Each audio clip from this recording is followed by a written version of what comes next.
Cruising with Swapy के इस YouTube परिवार में आप सबका स्वागत है।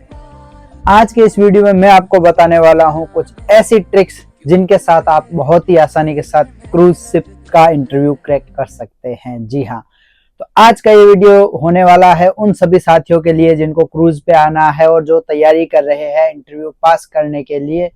तो उन सबको बता दें कि क्रूज का इंटरव्यू बहुत ईजी रहता है, लेकिन उसके लिए आपको कुछ ट्रिक्स है वो जाननी रहेगी।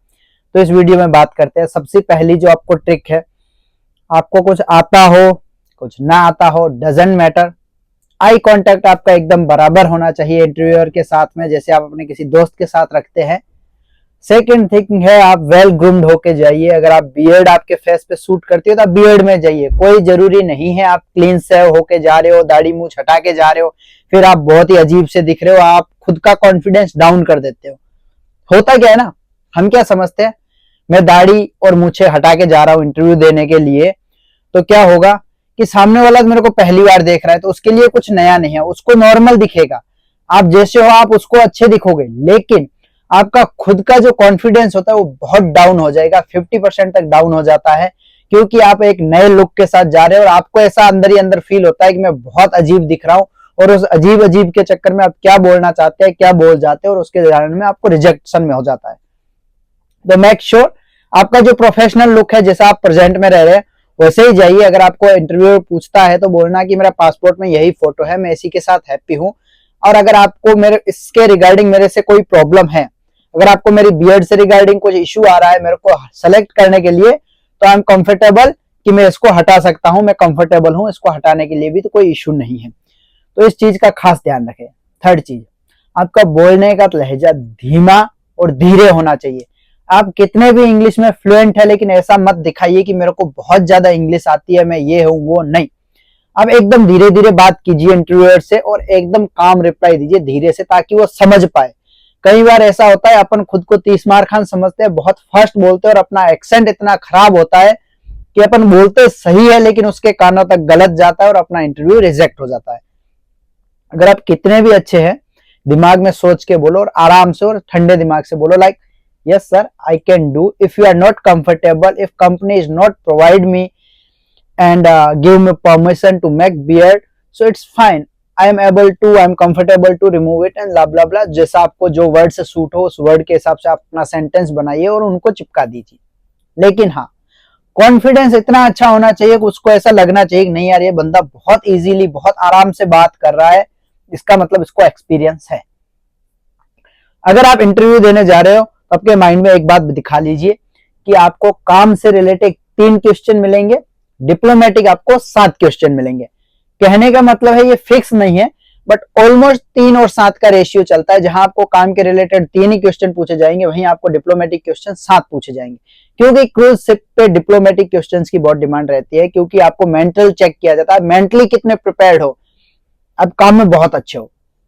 सपोज आप इंडिया में इतना अच्छा काम करते थे कि आपके बराबर का कोई वेटर नहीं था, आपके बराबर का कोई हाउसकीपर नहीं था, आपके बराबर का कोई बारटेंडर नहीं था, लेकिन आप शरीर से इतने कमजोर हो कि आपको सी सिकनेस है। सपोज आप बस में ट्रेवल करते हो, आपको उल्टी होती है, आप उस चीज को माइनर ले रहे हैं, लेकिन शिप के लिए वो चीज बहुत बड़ा इश्यू हो सकती है। इसलिए वो डिप्लोमेटिक क्वेश्चंस पूछते हैं, लाइक आपने कहाँ कहाँ ट्रेवल किया है, आप किससे ट्रेवल करना पसंद करते हैं, आपका नाम ये है तो इस नाम का क्या मतलब है, आपकी इंग्लिश चेक करी जाती है कि आप बोलने में कितना कंफर्टेबल है। क्योंकि काम यहाँ आके सिखा देंगे वो लोग, क्योंकि कंपनी को पता है कि काम तो हम वहां ले जाके भी सिखा सकते हैं, लेकिन जब बंदे का शरीर ही साथ नहीं देगा, वो काम करने के लिए कंफर्टेबल ही नहीं रहेगा, तो हम उसको सिखाएंगे कैसे। आप समझ रहे हैं इस बात को? मतलब काम आना जरूरी नहीं है, आपका बोलना और आपका दिखावा होना जरूरी है। तो मेक श्योर आप फोकस करें डिप्लोमेटिक क्वेश्चंस पे कि आपका नाम ये है, as like my name is Swaroop, then they will ask me what is the mean of your name, can you explain it. मेरे नाम का मतलब क्या है? स्वयं का रूप, my own, that means it's my own, my name belongs to my own perfectness, I am perfect, it's my own looks, depends on जो भी, लाइक आपका नाम कुछ भी हो सकता है। लाइक मैं आपको प्रेजेंट एग्जांपल तो नहीं दे सकता क्योंकि मेरा भी इतना बड़ा दिमाग नहीं है। सपोज छोटे मोटे कुछ, like Vijay, what the meaning of Vijay, is like victory, I win everywhere, is like Vijay. किसी का नाम क्या होगा, ब्ला ब्ला ब्ला। तुम समझो यार, तुम समझो, तुम्हें तुम्हारे नाम का अर्थ पता होना चाहिए, बस ये इंपॉर्टेंट है। बाकी किसी के नाम से तुमको कोई लेना देना नहीं है, मुझे मेरे नाम का मतलब पता है। अगली जो चीज रहती है डिप्लोमेटिक क्वेश्चंस में, आप कहाँ से बिलोंग करते हो। सपोज मैं राजस्थान से बिलोंग करता हूँ, मेरे को उसने पूछा था वहां पे बहुत ज्यादा गर्मी होती है। मैंने कहा यस सर होती है। तो बोला तुम कैसे सर्वाइव करते हो। मैं बोला हमारे जेनेटिक्स है, हम यहाँ पैदा हुए, हमारे को नॉर्मल है। तो बोला अगर सपोज तुम आइस में बहुत ठंडे प्रदेश में जा रहे हो, वहां तुम कैसे सर्वाइव करोगे। तो मैंने उनको बताया कि जो इंसान गर्मी सहन कर सकता है, सर्दी उसके लिए माइनर है, और राजस्थान में जितनी गर्मी ज्यादा है उतनी भी सर्दी ही ज्यादा है, तो कोई बड़ा इश्यू नहीं है हमारे लिए सर्वाइव करना। तो ये आप चीजें उसको एक्सप्लेन करनी पड़ेगी कि मैं मौसम के हिसाब से सर्वाइव कर सकता हूँ, मेरे में एबिलिटी है, मैं 10 घंटे काम कर सकता हूँ। कई बार वो बोल देता है कि आपका जॉब रोल क्या था। आपने बताया कि मेरा प्रेजेंट जॉब रोल था, मैं आता था, सुपरवाइजर था, मेरा ये काम था और मैं चला जाता था। तो वो आपको पूछता है आप कितने घंटे काम करते थे, आपने बोला मैं 8 घंटे काम करता था।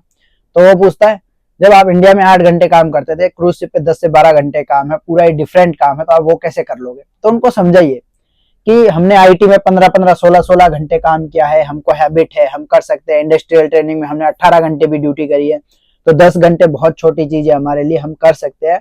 हमको एक चांस दीजिए, उनको रिक्वेस्ट कीजिए, एक्सप्लेन कीजिए। जो चीजें होती ना उनको जितना इजी बनाओगे उतना इजी रहेगा कि इंटरव्यू क्रैक करना। जब आप कॉम्प्लीमेंट बनाते हो ना, खुद को ओवर स्मार्ट दिखाने के चक्कर में आप अपनी जॉब को हाथ से खो सकते हैं।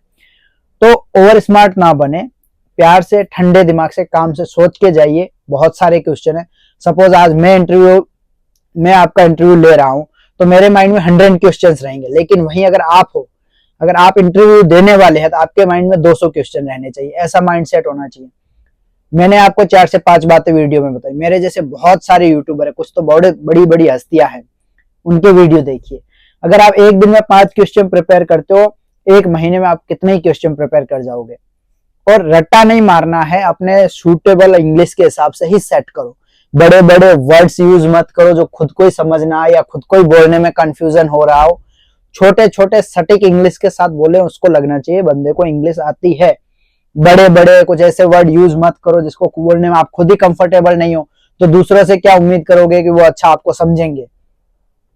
सटीक, नॉर्मल। अगर आपको इंग्लिश के 100 अच्छे वर्ड आते हैं तो 100 वर्ड से ही सेंटेंस बनाओ। आपको जरूरत नहीं है कि आप डिक्शनरी से जाके अल्टरनेटिव वर्ड ढूंढे इनके लिए और बड़े बड़े वर्ड्स से के साथ सेंटेंस बनाए। वो आपको नेगेटिव इंपैक्ट डालते हैं, पॉजिटिव नहीं। इंटरव्यूअर क्या सोचेगा, बहुत ही सिंपल चीज को बहुत ही कॉम्प्लीमेंट बना रहा है, बहुत ही डिफिकल्ट दिखा रहा है, और उनको बहुत नॉलेज है, अपने से वो 10 गुना ज्यादा होशियार है। इसलिए जो ट्रू है, जो सत्य है, जो सच है वही बताए।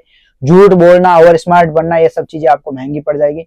अगर जब आपको लग रहा है कि आपका काम 90% बन गया लेकिन 10% आपके अंदर कोई कमी है, उसकी वजह से आपको रिजेक्ट कर रहा है, तो भाई साहब पैर पकड़ लेना। ये है गुरु मंत्र।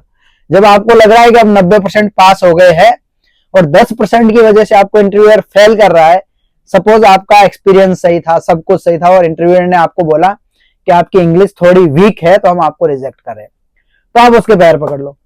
बोलो sir give me a chance, my mind is very strong, मेरा एनवायरमेंट ऐसा था, उसकी वजह से मेरी इंग्लिश ऐसी ही रही, मेरे को 1 महीने के अंदर मैं डबल इंप्रूव कर जाऊंगा, मेरे को एक चांस दीजिए। कुछ फैमिली के बारे में मिक्स मस्टर करके आप उसको चिपकाइए कि ये कंडीशन है, मेरे को बहुत ज्यादा जरूरत है।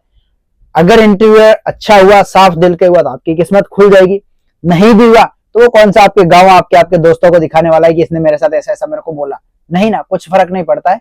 बस हाँ, ये श्योर करना कि आप जहां भी इंटरव्यू देने जा रहे हैं अच्छे से प्रिपेयर्ड होके जाए, एकदम उठ के ही ना चले जाए, और आई कांटेक्ट अच्छे से रहे, और नॉर्मल है, बहुत इजी है। हाँ थोड़ा कंपटीशन है, 50-60 बंदों पे 1-2 बंदों को लेते हैं, बट इजीली हो जाता है। अगर आप अच्छे हैं और आपको आपके काम के बारे में भी अच्छा नॉलेज है तो आपका इजीली सिलेक्शन हो जाएगा। तो अगर आपको कुछ भी क्वेश्चंस रहते हैं तो वही रोज वाला स्वैपी पालीवाल इंस्टाग्राम अकाउंट और ये आपका यूट्यूब चैनल, आप अपने भाई समझ के कमेंट कीजिए, मैं आपको भाई समझ के रिप्लाई करूंगा।